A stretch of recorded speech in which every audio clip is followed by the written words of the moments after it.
I use more of my farming knowledge and the rock as a Missile Defense Agency employee than I did my chemical engineering degree for the most part. It's just it teaches you to be a good project manager, like to be good with money, to always ask the question, what's coming next? Because we're always having, as a farmer, you always have to project, not tomorrow, next week, 1 year, 5 years. Each one of those are important milestones that you have to think about. There's a guy, PhD, MIT, spoke 8 different languages, he drove like a 1984 Volvo.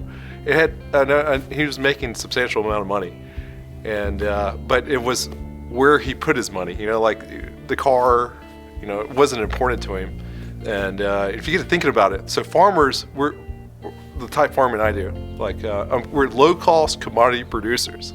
So the lowest, it doesn't really matter what your farm looks like.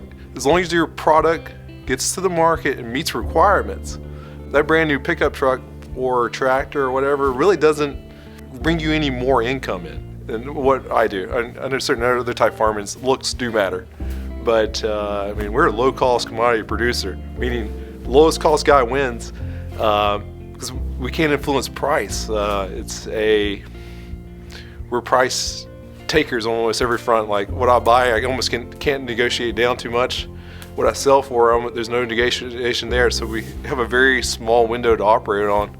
And so I keep telling myself, this hurts your pride a lot of times, people, and I always do most of the work myself, so I'm always filthy. Like today is kind of, I am clean. Usually I'm covered in grease. I'm dirty. My wife says I come in the house and like pig pen, wherever I sit, there's like a cloud of dust. But this is what it takes. Like farming's tough. It's a way of life. It's not a job. It's not a career. It's a lot. It's a form of life. It's very humbling. No matter how smart you are, how determined, how hard you work, it really is in God's hands. A lot of this, it's not. There's only so much you control.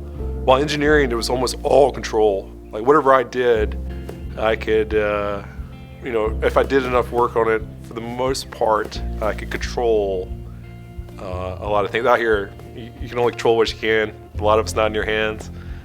So do the best you can, what you can control, and the rest in God's hands. So.